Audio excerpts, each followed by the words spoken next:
Now the next example.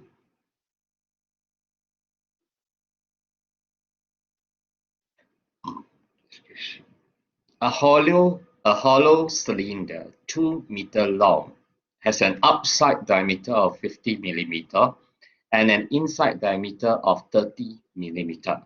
Now, if the cylinder is carrying a load or a force of 25 kilonewton, find the stress in the cylinder and also find the deformation of the cylinder. Okay, find the stress first, then find the deformation. Okay, if the value of modulus of elasticity for the cylinder material is 100 GPa, gigapascal. Remember, it's giganewton per meter square. So here they have given us outside diameter, that means the big D of 50 mm. Actually, to be safer, convert this to meter first when you solve the problem. And the inside diameter 30 mm. Again, convert this to meter before you solve any problem, before you solve the problem. Okay, so the diagram, you can draw the diagram like this. Okay, with the external diameter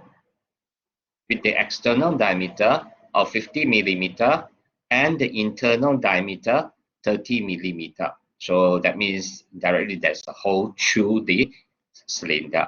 Okay, so it's a hollow cylinder.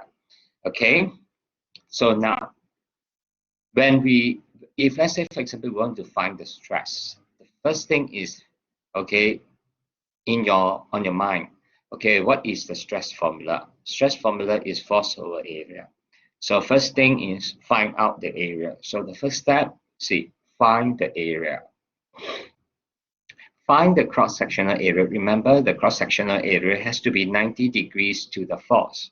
So the cross-sectional area of the rod, what is the formula that we use for cross-sectional area like this? Okay, so I've written here. So make sure you use this formula, not this. This and this is not the same. So a lot of people, they always have mistake here between dO square minus di square, and then they write it down wrongly, and then they put the square outside. And you know that when you expand this part here, it is totally different from this. Okay, it's different from this. So this is true. This is the formula that you should use. Okay, now dO here refers to the 50 mm here. So my advice is convert this to meter first, because you are going to deal with this value here later on. So it's better for you to convert this to meter now, okay, if your unit conversion is not so good. Okay, if you are not so good with the unit conversion, but as engineer, you must be able to convert units. Okay, so convert this first. Okay, if you have temporary, you have problem with unit conversion. So when during lecture after MCO period, I will show you. Okay, any questions, you can always WhatsApp me, or during MCO when it's lifted, the lecture will be 1 hour, so you can come back to college and ask me questions. Okay, so DO, that is the external diameter, 0.05. Make sure you square up, you put in the value first. Okay, actually you have to put in the value first. So write down the formula, first step. Okay, then the next step, put your next line, put your A again equals to pi. Okay, then put open bracket, put in your external diameter 0.05 square, then minus your 0.03 square, then divide by 4. Then work out the A is equals to how much in meter square. Okay, after finding out the cross-sectional area, so the next thing is you can find out the stress now. Okay, so the stress, please write down the formula first. Okay, write down the formula first. Okay, sigma equals to force over area. So you have found out the area initially. Put the area, put the force, 25 kilo, and remember times 10 to the power of 3.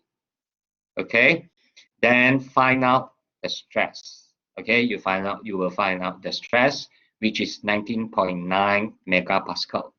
So after that, okay, remember the question asks us to find the extension, the deformation. The next step is write down the formula of your Young's modulus, which is E equals to sigma over epsilon. Okay, too fast. Sigma is equals to, okay, E is equals to sigma over epsilon. So epsilon should be your subject. So you have sigma over E. Put in your stress, put in your Young's modulus. Okay, remember times 9.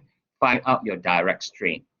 Once you have found out your direct strain, then the next step, please write down your direct strain formula, which is delta L over original L, delta L to be your subject.